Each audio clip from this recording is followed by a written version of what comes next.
Quando Nancy finalmente decidiu escrever sua história em um fórum online para desconhecidos, ela já tinha 70 anos, e um profundo silêncio preenchia o espaço onde sua família outrora vivera. Ela morava em uma antiga casa de tijolos em um bairro tranquilo de Londres, a poucos minutos de um parque onde os esquilos se acostumaram a vê-la passar todas as manhãs com o mesmo casaco bege. Ela administrava os apartamentos e os negócios que seu falecido marido lhe deixara, um trabalho que parecia elegante por fora, mas que na prática envolvia muitas ligações para encanadores, discussões com seguradoras e a revisão de contratos com óculos que já não lhe permitiam ler as letras miúdas. À tarde, o chá das 5 era sempre servido na mesma xícara azul, lascada na borda. O silêncio da cozinha era preenchido apenas pelo zumbido da chaleira e pelos noticiários. Ao fundo, apesar de todo esse ritmo organizado, havia uma parte dela que continuava girando em torno do mesmo vazio, um único filho. Christopher, que morava nos Estados Unidos. Era casado, instruído, bem-sucedido, com quem as conversas se resumiam a mensagens secas em datas importantes e telefonemas rápidos, onde ambos evitavam o que realmente doía. Aos 54 anos, quando o capítulo que mudaria tudo começou, Nancy sentiu-se estranhamente em pausa, como se sua vida estivesse à espera de um papel que ainda não lhe fora atribuído. Era outono de 2016. E Londres estava úmida e cinzenta, como de costume quando recebeu uma mensagem de Christopher Vanessa, sua esposa, entrar em trabalho de parto. A notícia atingiu como um estilhaço de vidro, por um lado, através da tela fria do celular, por outro, dentro dela. De repente, tudo o que parecia estático se encheu de movimento. Ela conversou com seu agente naquela manhã, cancelou uma visita importante a um inquilino problemático, remarcou uma inspeção do prédio e, quase sem pensar, começou a procurar voos para a costa leste dos Estados Unidos. Ou era? Apenas vou conhecer minha primeira neta, era algo mais profundo. Era a sensação íntima de que, como avó, talvez ainda tivesse uma chance de ter sucesso, onde sentia que havia falhado como mãe. Enquanto imprimia a passagem aérea em uma impressora velha e rangente, ela pensou em roupinhas minúsculas, cobertores de tricô, o cheiro de um bebê recém-nascido e prometeu a si mesma, em silêncio, que desta vez não ficaria apenas observando a vida de longe. O voo de Londres foi longo, repleto de crianças chorando luzes que nunca se apagavam completamente, e aquele cheiro inconfundível de comida requentada que impregnava o suéter de Nancy, como se ela própria tivesse sido aquecida no micro-ondas. Mesmo assim, ela viajava com uma energia nervosa que não sentia há décadas. Carregava na bolsa um pequeno cobertor amarelo que tricotara secretamente à noite, imaginando as mãozinhas da neta segurando algum dia, quando o avião pousou em Boston e o trem a levou para Connecticut. O cansaço misturado à ansiedade fazia com que cada passo para fora da plataforma parecesse um passo em direção a um lugar onde algo, finalmente, poderia ser consertado. Enquanto caminhava pelo estacionamento procurando um Uber, lembrou-se da última vez que vira Christopher, quase 4 anos atrás, quando uma discussão sobre dinheiro e orgulho congelara tudo entre eles. Esta viagem era, para ela, uma tentativa de derreter esse gelo. Mas ao chegar à casa do casal, Nancy sentiu que algo estava errado desde o primeiro segundo. Vanessa entreabriu a porta, a maquiagem impecável, mas os olhos cansados, como os de alguém que não dormia. Embora não por motivos maternos. A casa, ampla e iluminada, tinha aquele cheiro persistente e artificial de cítricos, típico de quem limpa para impressionar, não para viver. Nancy entrou esperando encontrar um bercinho. Um berço portátil, uma manta, uma mamadeira. Qualquer sinal mínimo de um recém-nascido, mas o que encontrou foi um quarto impecavelmente arrumado, sem um único objeto que sugerisse a presença de um bebê. Seu coração disparou, mas ela optou por confiar na explicação mais benevolente. Talvez o bebê estivesse dormindo em outro quarto. Vanessa conduziu à sala de estar formal, aquela que ninguém usava, exceto para jantares constrangedores, e lá estava Christopher, sentado no sofá como um advogado, à espera de seu cliente. Nancy tirou o casaco lentamente, sem entender por que o clima estava tão frio. E então, Num tom monótono que eu nunca ouvira do meu filho, ele disse que o bebê havia sido entregue para adoção 5 dias após o nascimento. Nancy sentiu o mundo encolher, até se tornar um zumbido denso. Como quando você mergulha debaixo d'água e, de repente, todas as vozes se tornam irreconhecíveis. Ela não entendeu a frase a princípio. Seu cérebro simplesmente não a processava. Christopher continuou falando, usando palavras como decisão lógica, futuro, estabilidade, enquanto Vanessa sentia sem olhar para ela, os dedos perfeitamente alinhados na saia bege. Quando? Nancy? Sim. Finalmente conseguiu falar. Sua voz tremia, quase infantil. Ela perguntou onde estava sua neta, porque não havia sido avisada, o que tinha acontecido, e então ela ouviu a frase, que a assombraria por anos. Ela nasceu surda. Mãe, nós não queríamos um bebê com deficiência. A palavra a atingiu como um balde de ácido quente. Vanessa interveio, acrescentando que sua família tinha princípios, que a criança estaria melhor com pessoas preparadas para esse tipo de desafio, como se estivesse discutindo a adoção de um cachorrinho doente. Nancy sentiu algo dentro dela, estalar como um galho seco. Ela não gritou. Ela não chorou. Ela não xingou. O que ela fez foi se levantar da poltrona, como alguém se recuperando de um acidente, ainda atordoada, e implorar pelo nome da agência, dizendo que ela mesma adotaria a menina, que não importava se eles tivessem renunciado aos seus direitos, que o bebê era seu sangue, sua família. Mas Christopher e Vanessa não apenas disseram não, revelaram que já haviam consultado advogados para garantir que tudo fosse selado em registros confidenciais, impossíveis de rastrear, para evitar turbulência emocional desnecessária, disse Vanessa, cruzando as pernas com uma calma nauseante. Nancy sentiu o ar ficar gelatinoso.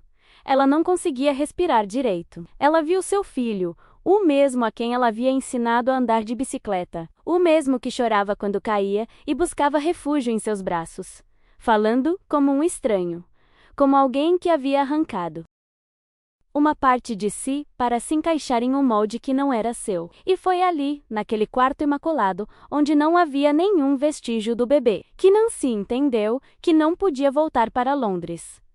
Não sem ela. Os dias seguintes foram como uma densa neblina, na qual Nancy caminhava sem sentir o chão sob os pés.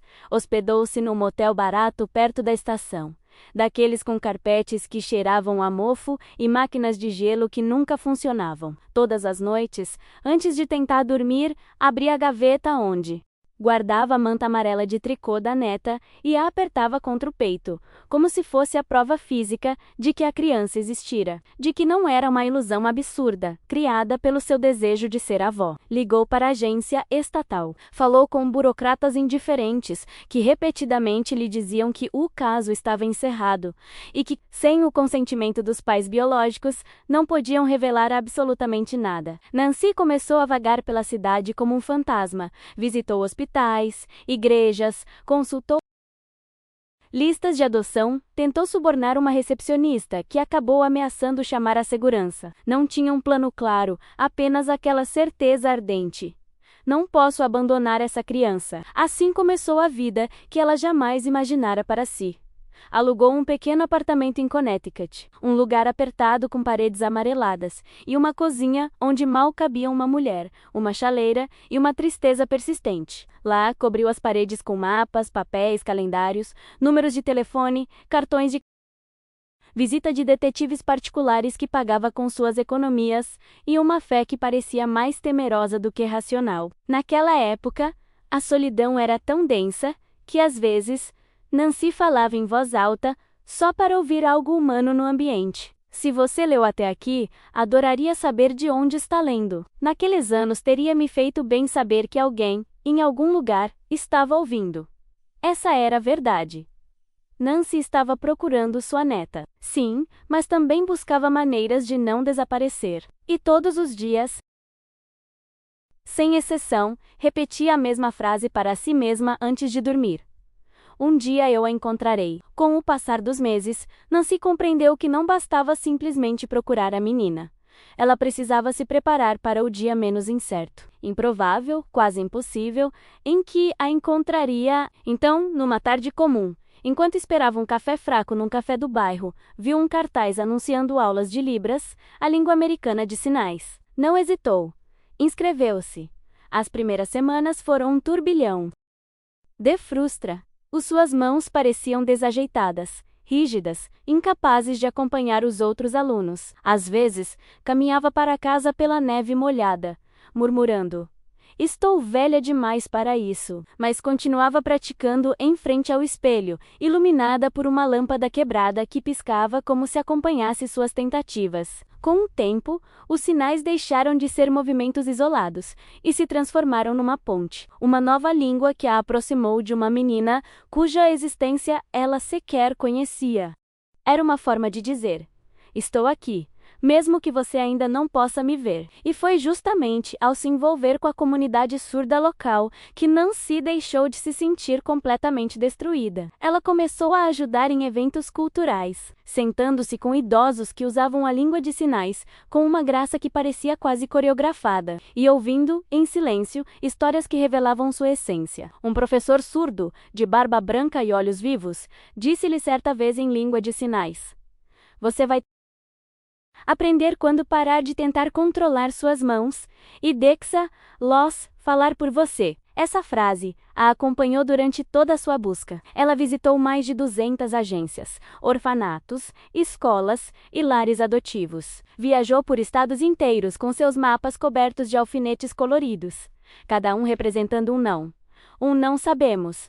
Um sem registro. Às vezes, ela voltava para o apartamento tão exausta que dormia no sofá sem tirar os sapatos. Mas nunca, nem mesmo nos dias mais sombrios, ela considerou voltar para Londres. Em sua mente, a vida real estava em suspenso, até que aquela garotinha menos surda, desconhecida, provavelmente perdida no sistema, menos cruzasse seu caminho novamente. E Nancy, teimosa como uma tempestade, estava preparada para esperar o tempo que fosse necessário. 12 anos depois, quando os cabelos de Nancy estavam completamente grisalhos e uma serenidade cansada se instalava em seus ombros, a busca parecia ter se tornado parte de seu próprio ser. Algo que ela fazia sem pensar, como um reflexo vital. Ela tinha 62 anos, quando numa manhã comum, o telefone fixo do apartamento, menos aquele que quase nunca tocava menos, começou a vibrar. O número era da Virgínia. Do outro lado da linha, uma assistente social falava com uma voz tão neutra que, a princípio, Nancy pensou que fosse um engano. Mas não. Ela mencionou uma menina surda de 12 anos, chamada Elan, que estava num orfanato desde os 6 meses de idade, e nunca havia sido adotada. Nancy sentiu o corpo inteiro se tensionar, como se cada osso tivesse recebido um choque elétrico. Ela ouviu a descrição: menos cabelos castanhos, pele clara, uma pequena marca de nascença, na clavícula esquerda menos, e algo em seu peito se partiu em 2. Aquela marca de nascença, aquela maldita marca de nascença. Christopher tinha uma idêntica. Assim como seu marido, era como um selo de família que o destino havia colocado ali para que ela não duvidasse. Mesmo assim, ela solicitou um teste de DNA. Ela não podia se dar ao luxo de ter esperanças que mais tarde a destruiriam. Quando Nancy viajou para a Virgínia para encontrar ela, caminhava com uma mistura de terror e reverência, como se estivesse se aproximando de um santuário. Encontrou-a em um quarto simples, iluminado por uma enorme janela, com vista para um quintal com balanços enferrujados. Ela estava sentada em uma cadeira de metal, com as costas eretas e os olhos vazios, como alguém que se acostumara a não esperar nada de ninguém. Seu cabelo estava preso em um rabo de cavalo desarrumado, e ela vestia um moletom muito grande para ela. Quando Nancy a viu, sentiu que tudo o que havia vivido, menos cada voo, cada noite em motel, cada porta fechada na sua cara, menos a levar aquele exato momento, ela falou devagar, usando gestos imperfeitos, apresentando-se. Ela olhou para ela com desconfiança a princípio, depois com um brilho que Nancy reconheceu como uma pergunta silenciosa. "Por que você está aqui?" O DNA confirmou dias depois. Era sua neta, a criança que elas haviam Abandonado? A criança que o mundo considerara defeituosa antes mesmo de lhe dar a chance de ser amada. Após receber o resultado, Nancy chorou sozinha em um banheiro público, encostando a testa na parede fria e sussurrando: "Eu te encontrei, meu amor. Eu te encontrei." A adoção não foi um processo rápido ou fácil. Foi uma batalha silenciosa, repleta de arquivos volumosos, entrevistas longas e avaliações que pareciam feitas para desanimar qualquer um. Mas Nancy vinha se preparando para esse momento havia 12 anos. Ela estudou cada documento com o mesmo cuidado que dedicava às últimas lembranças do marido e respondeu a cada pergunta com uma clareza que não só vinha da verdade, mas também de uma determinação forjada pelo tempo. Quando finalmente obteve a guarda legal, ela menos que até então mal havia reagido a qualquer coisa. Menos olhou diretamente em seus olhos pela primeira vez e fez um gesto simples, mas devastador lar. Nancy assentiu, engolindo em seco, consciente de que aquela palavra não era uma questão logística, mas sim existencial. Ela jurou não decepcioná-la. A viagem a Londres foi uma experiência nova para ambas. Ela observava tudo pela janela. O avião, as luzes noturnas do Atlântico, a chegada a Heathrow, com seu movimento caótico. Ao entrarem na antiga casa de tijolos, ela ficou parada no corredor, tocando as paredes como se estivesse lendo uma textura desconhecida. Nancy transformou um quarto inteiro para ela. Pintou as paredes de um tom suave de azul. Pendurou um abajur que projetava imagens da aurora boreal e deixou o cobertor amarelo que tricotara 15 anos antes sobre a cama, ainda imaculado, dobrado como uma promessa que jamais quebrara. Os primeiros meses foram difíceis. Ellen tinha explosões de frustração, pesadelos silenciosos, momentos de total desconexão. E, no entanto, cada passo adiante, um novo sinal, um olhar mais demorado, uma risada inesperada menos, era um tesouro para Nancy. Elas se matricularam em uma escola especializada.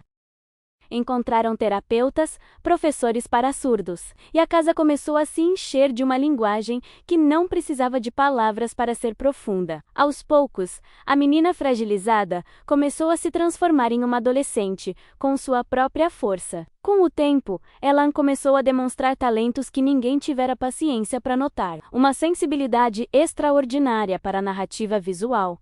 Uma maneira quase poética de usar a língua de sinais, criando histórias que pareciam desenhar luz no ar.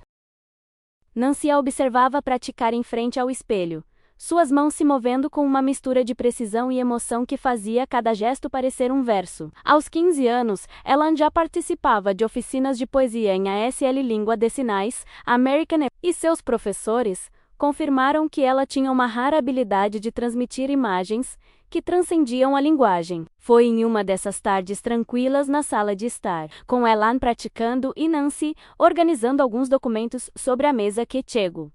Um e-mail que mais uma vez alteraria o rumo de suas vidas. Era de Christopher. Depois de 16 anos de completo silêncio, a mensagem era estranha, formal demais para ser de um filho e emocional demais para ser profissional. Dizia que ele e Vanessa estavam em Londres por alguns dias, que haviam adotado um menino, Gabriel, agora com 18 anos, e que o menino gostaria de conhecer sua avó. Nancy congelou diante da tela, sentindo antigas dores ressurgirem, dores que ela havia enterrado sob camadas de trabalho, maternidade tardia e reinvenção. Ellen percebeu a tensão em seu corpo e se aproximou, lendo o e-mail ao seu lado. A adolescente franziu a testa. Ela não conhecia Christopher pessoalmente, mas sabia o suficiente para desconfiar. Foi Ellen quem sugeriu: "Não confie nele." E foi também Ellen quem, naquela mesma noite, vendo Nancy hesitar, fez um gesto que pareceu tanto uma punhalada quanto um abraço. "Estou aqui. Você não precisa de ninguém que tenha te machucado. Mesmo assim." Nancy concordou em se encontrar com ele, não por causa de Christopher, mas porque eu queria saber quem era esse jovem chamado Gabriel, o que ele sabia, o que estava procurando E por que justamente agora, quando a ferida já estava cicatrizando? Gabriel se mostrou muito diferente do que Nancy esperava. Ele não tinha a arrogância nem o olhar vago que ela temia encontrar em alguém criado por Christopher e Vanessa. Era um jovem alto, de cabelos escuros e cacheados, e uma expressão inquieta, como se estivesse constantemente analisando se estava dizendo a coisa certa. Eles se encontraram em um pequeno café em Kensington, e antes mesmo que Nancy pudesse lhe oferecer chá, ele se desculpou, não por seu próprio comportamento, que havia sido respeitoso, mas pelo de seus pais. Confessou que vinha recebendo instruções há semanas sobre como falar, como se comportar, como demonstrar afeto para conseguir que Nancy os ajudasse financeiramente. Camabam, isso de plano familiar. A princípio, Gabriel não questionou, mas algo dentro dele começou a se tensionar quando viu Vanessa ensaiando frases em frente ao espelho, aprimorando emoções que nunca eram reais. E quando ela encontrou uma pasta no escritório de Christopher com contas bancárias vazias, dívidas e um histórico obscuro de seu avô materno, menos acusado de fraude anos antes, ela entendeu que sua tentativa de contato com a família não passava de uma manobra desesperada para usá-la como tábua de salvação. Não se ouviu em silêncio. Uma mistura de indignação e uma antiga tristeza ressurgindo. No meio da conversa, Gabriel perguntou algo que a fez gelar até os ossos. Por que você nunca falou sobre a filha que teve antes de me adotar? O coração de Nancy afundou. Ellen, sentada ao lado dela, sentiu o ar ficar pesado. Com uma delicadeza incomum para um menino da sua idade, Gabriel explicou que certa vez ouvira Vanessa discutindo com Christopher sobre o bebê, que arruinaria a reputação da família se aparecesse. Ele nunca entendeu o que eles queriam dizer. Até aquele momento, quando viu Ellen observando-o em silêncio, com aquela mistura de força e vulnerabilidade que só alguém marcado por um profundo abandono pode carregar no olhar. E foi ali, naquela pequena mesa, que Ellen ergueu as mãos e apontou para algo que Nancy jamais imaginara ouvir tão cedo. Sou eu, sem floreios, sem cerimônia. Apenas a verdade. Os olhos de Gabriel se arregalaram como se ele tivesse acabado de ser atingido por uma dura dose de realidade que despedaçou seu senso de identidade. E antes que Nancy pudesse intervir, ele começou a chorar silenciosamente, cobrindo o rosto. Foi então que ela percebeu que aquele jovem também havia sido vítima, embora de uma maneira diferente. Aquela revelação foi um terremoto silencioso que deixou os três paralisados por longos segundos. Gabriel, entre soluços, tentava juntar os pedaços dos pensamentos que pareciam ter desmoronado como dominós. Ele crescera acreditando que seus pais eram exemplos de virtude, que a adoção fora um ato de generosidade, que a história da família era imaculada. Agora, ele descobria que o haviam usado como um troféu quando lhes convinha, como uma ferramenta quando precisavam, e que antes dele já haviam descartado uma menina por ser inconveniente. Ela o olhou com uma mistura complexa de emoções: compaixão, raiva, reconhecimento. Não era fácil ver alguém desmoronar com uma dor sem nome. Nancy colocou a mão no ombro de Gabriel. Um gesto gentil, porém firme, como alguém segurando um copo antes que ele se estilhasse. O menino olhou para ela com os olhos marejados e disse algo que a atingiu em cheio. Eu não quero ser como eles. E Nancy sabia que aquele menino buscava algo que nunca tivera. Um lar que não fosse construído sobre mentiras. Após aquela conversa, ficou claro que havia chegado a hora de confrontar Christopher e Vanessa. Gabriel insistiu em ir com eles. Ele queria confrontar seus pais, mas também queria mostrar a Nancy e Ellen que estava do lado delas. Os três voltaram para casa em Londres para se preparar para o que seria um encontro inevitável, enquanto Ellen praticava a língua de sinais em frente ao espelho, não como treinamento, mas como uma forma de organizar seus pensamentos. Menos Nancy organizava documentos, os resultados do DNA, relatórios do orfanato, capturas de tela de mensagens, qualquer coisa que pudesse mostrar a verdade sem margem para manipulação. Era uma tarde densa, quase eletrizante, em que o ar na casa parecia antecipar algo grande. E em meio àquela atmosfera carregada, Nancy sentiu uma necessidade humana simples, a mesma que sentira anos antes em seu apartamento em Connecticut. E bem, se esta história lhe tocar de alguma forma, não hesite em comentar ou compartilhar. Às vezes, você não imagina o quanto pode ajudar se alguém lhe ouvir, contada suavemente, como alguém que sabe que não está contando sua história apenas para si mesma, mas para que não haja mais silêncios como os que teve que suportar. Na manhã seguinte, os 4 personagens desta história, menos cada um com suas próprias feridas, se prepararam para uma noite que mudaria para sempre o rumo de suas vidas. A noite do encontro chegou com um céu cinzento sobre Londres, carregado com aquele tipo de umidade que faz tudo parecer mais pesado do que realmente é. Nancy arrumou a mesa de jantar como se fosse um ritual. Pratos de porcelana antiga, velas brancas, talheres polidos brilhando. Não era um gesto de cordialidade. Era um palco que ela controlava, um terreno neutro onde a verdade não podia ser escondida por trás de formalidades vazias. Ellen, com um vestido azul escuro simples, sentou-se em silêncio de um lado, ajustando a pulseira de tecido que usava para se acalmar quando o mundo se tornava um ruído visual insuportável. Gabriel estava perto da janela, braços cruzados, o olhar fixo na rua, como se procurasse as palavras certas entre os postes de luz. Quando a campainha tocou, todos prenderam a respiração. Christopher e Vanessa entraram com aquela postura rígida de quem está acostumado a impor sua presença em vez de pedir espaço. Desde o primeiro segundo, ficou claro que eles estavam preparados para um espetáculo. Vanessa usava um vestido caro, maquiagem impecável e um sorriso forçado que mal chegava aos olhos. Christopher vestia um terno formal demais para uma reunião de família. Sentaram-se sem esperar por um convite. Nancy, com uma compostura forjada pelas dificuldades da vida, abriu a noite. Sem rodeios, declarou que esta noite não haveria mentiras, meias-verdades ou silêncios convenientes. Colocou uma pasta grossa de documentos sobre a mesa. Vanessa riu, um som seco e desagradável, insinuando que aquilo era um exagero melodramático. Mas quando Nancy abriu a pasta e revelou o relatório de DNA, comprovando que Ellen era sua filha biológica, a atmosfera ficou tensa como uma corda prestes a se romper. Vanessa empalideceu. Christopher engoliu em seco, baixou o olhar e evitou encarar a adolescente que o observava com uma expressão indescritível, uma mistura de mágoa e força. E foi então que Nancy recuou e permitiu que a verdadeira protagonista falasse. Era o momento de Ellen.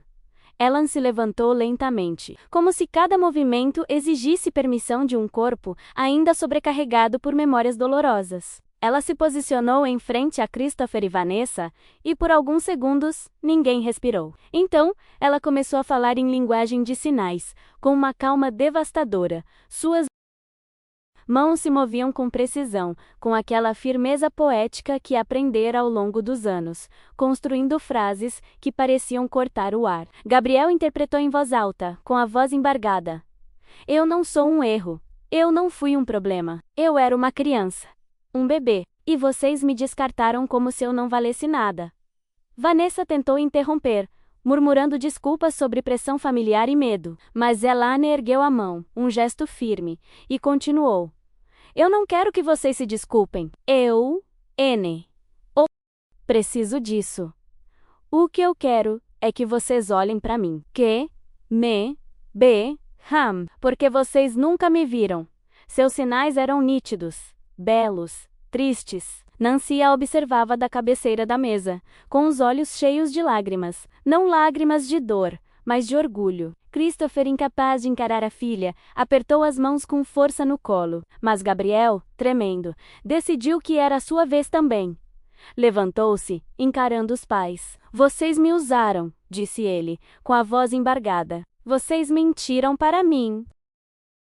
Fizeram-me acreditar que esta família tinha princípios quando tudo o que vocês tinham era interesse próprio. Apontou para Ellen, ela merece amor. Eu também. Mas vocês não sabem amar ninguém que não lhes traga benefícios. Atenção à mesa tornou-se insuportável. Vanessa levantou-se, abruptamente exigindo respeito, acusando todos de ingratidão. Christopher finalmente explodiu, tentando justificar tudo como decisões difíceis, mas necessárias. Foi então que Nancy, do outro lado da mesa, falou, com uma firmeza que nunca havia demonstrado antes. Disse que aquela casa não toleraria mais violência emocional, mais manipulação ou mais silêncios destrutivos. Disse-lhes, com inegável clareza, que aquilo era o fim. E pela primeira vez em muitos anos, Christopher ficou em silêncio. Um silêncio não de autoridade, mas de derrota. Vanessa tentou retomar o controle da situação, como sempre fazia. Andava de um lado para o outro ao redor da mesa, gesticulando teatralmente, acusando Nancy de ter sequestrado emocionalmente Ellen, insinuando que a garota, agora uma adolescente, estava confusa e manipulada, mas cada palavra que pronunciava só a afundava ainda mais. Ellen permaneceu firme, sem recuar um centímetro, com os olhos fixos na mulher que a chamara de defeituosa antes mesmo de saber seu nome. Gabriel, enquanto isso, instintivamente se aproximou de Nancy, como se buscasse uma bússola moral que nunca encontrara em seus pais, coando Vanessa em uma última tentativa. Desesperada, sugeriu que talvez pudessem chegar a um acordo financeiro razoável para resolver as tensões familiares. Nancy sentiu as peças se encaixarem de repente. Eles não tinham aparecido por remorso, nem para curar feridas. Tinham aparecido porque estavam quebrados e queriam Erosta lá para o fundo do poço com eles. A resposta foi imediata. Meu dinheiro não é para quem destrói vidas, é para quem as reconstrói. Christopher, que permanecera de cabeça baixa, finalmente olhou para Ellen. Queria falar. Queria dizer algo que soasse humano, mas tudo o que conseguiu foi balbuciar frases desconexas. Nenhum pedido de desculpa sincero poderia vir de um coração que nunca quisera vê-la. E Ellen percebeu isso. Com um movimento lento, quase solene, fez um gesto final, que Gabriel traduziu em um sussurro. Eu não te odeio. Só não preciso mais de você. Aquela frase cortou como uma sentença de morte. Gabriel, num gesto inesperado, anunciou que não voltaria para os pais, que queria morar com Nancy e Ellen, num lugar onde pudesse entender quem era. Sem as expectativas sufocantes de uma família construída sobre mentiras, Vanessa perdeu a compostura. Christopher implorou que ela não tomasse nenhuma decisão precipitada, mas era tarde demais. A verdade havia exposto todas as rachaduras. E Nancy, com um coração batendo forte como se tivesse 20 anos a menos, levantou-se e apontou para a porta. Você pode ir embora. Esta casa não é mais sua. E assim terminou aquele capítulo de uma história que estava em aberto há muito tempo. O ChatGPT disse. Quando a porta se fechou atrás de Christopher e Vanessa, a casa inteira pareceu soltar um longo suspiro, como se finalmente liberasse anos de tensão acumulada em cada canto. Gabriel se deixou cair em uma cadeira, enterrando o rosto nas mãos. Ele não estava chorando, mas tinha a expressão de alguém que acabara de ver seu mundo ser reescrito em questão de minutos. Ellen se aproximou dele devagar, sem pressa, e colocou a mão em seu ombro. Ele olhou para cima, ainda tremendo, e ela lhe deu um sinal simples, mas poderoso.